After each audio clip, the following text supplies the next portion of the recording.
I can do. They're all too old to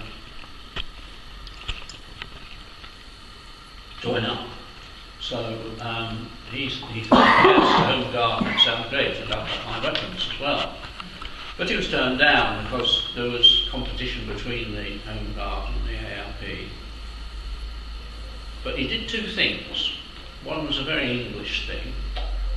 He wrote a letter to the paper. He wrote to the Daily Telegraph, the so-called Magna Carta letter. I'll read extracts from it.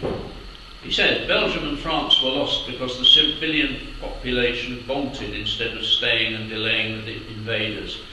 It has been proved in many wars that if the civil population will fight delaying actions, they can be most troublesome to invaders and may even beat them. Why should people who wish to defend themselves be prevented just to make it easy for Germany?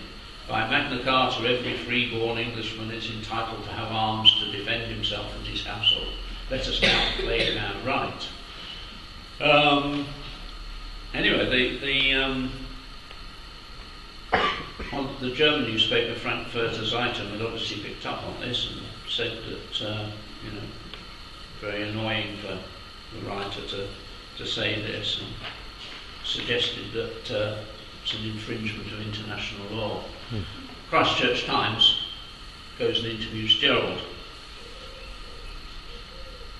It says, Dr. Gardner, commenting to our representative this week on the annoyance expressed in Berlin, emphasised that the country should organise to defend our homes, particularly in delaying action by the enemy. It is a factor that has played a definite part in previous wars. He points out with regard to the Berlin objection that this is contrary to international law. Germany has so ruthlessly discarded international law that she can no longer plead what is right or not right. As to annoying the Nazis, Dr. Gardner says he does not like annoying anybody, but in this case it affords him very much pleasure.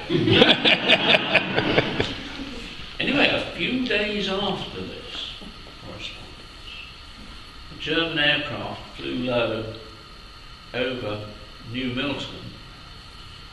It was a lone Heinkel 111, and it dropped a stick of bombs, and there were 23 deaths and 20 injuries. New Milton is just a few miles along the coast from Highcliffe.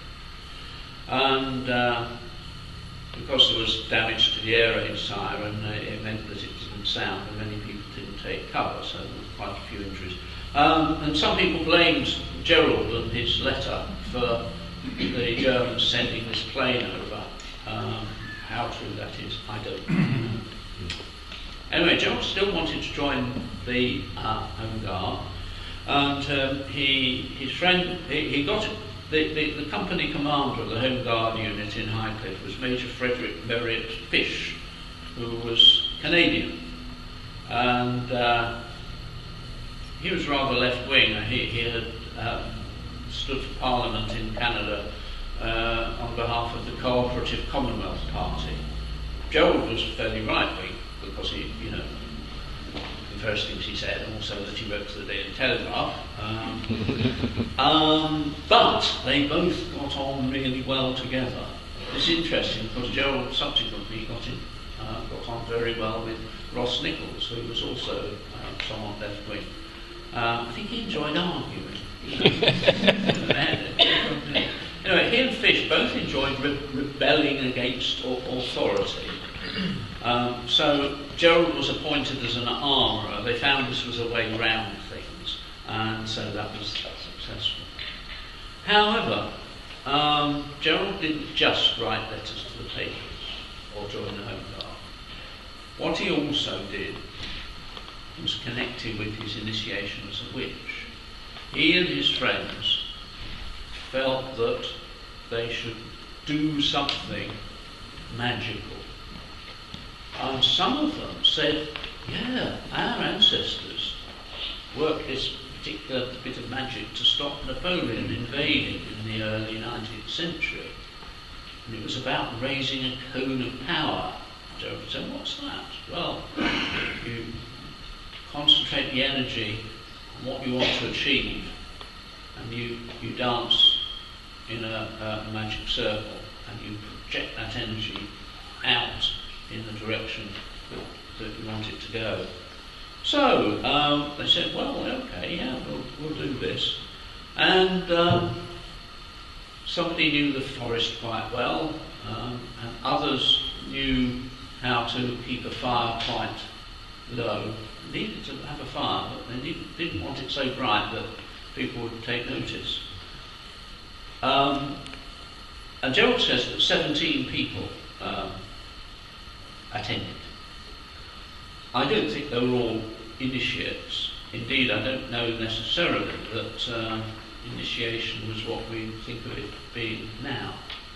But they were obviously sympathetic. And Gerald says this: we were taken at night to a place in the forest where the great circle was erected. And we know from what he told Doreen Valiente that they met at an old tree stump called the Naked Man, which had been struck by lightning, I think, many years ago, and was just a stump left. It's still there, but it's not much of it there, but it's protected.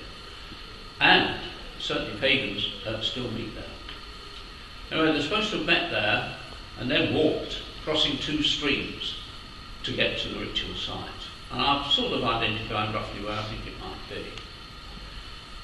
So there was a circle and a small fire, and what they did was to rush across the circle,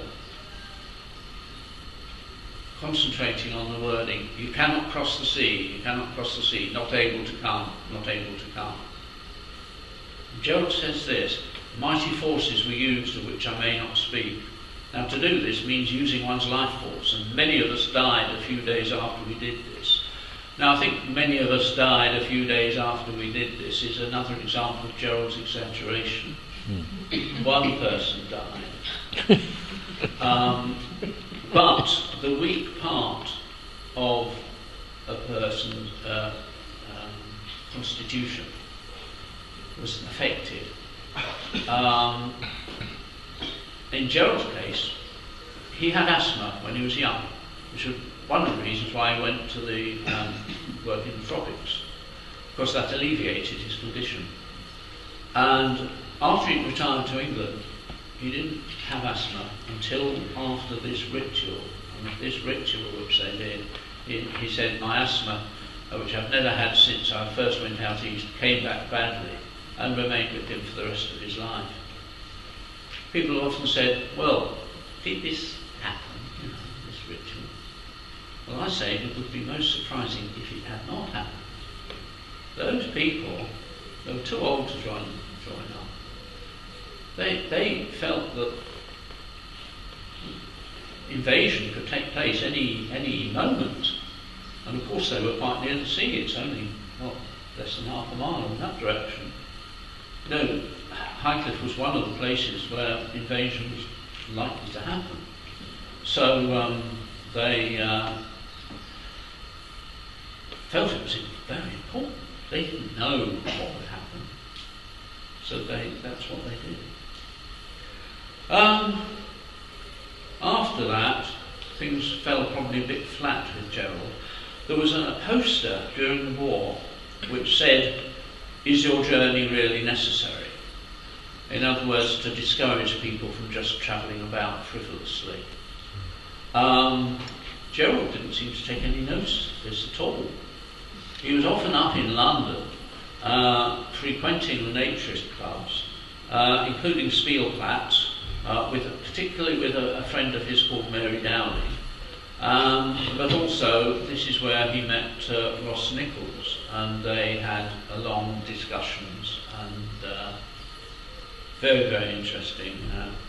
Gerald spent quite a long time up there. And after the war, when the war had finished, he moved back to London, and he lived near the British Museum in 47 Ridgemount Gardens. I was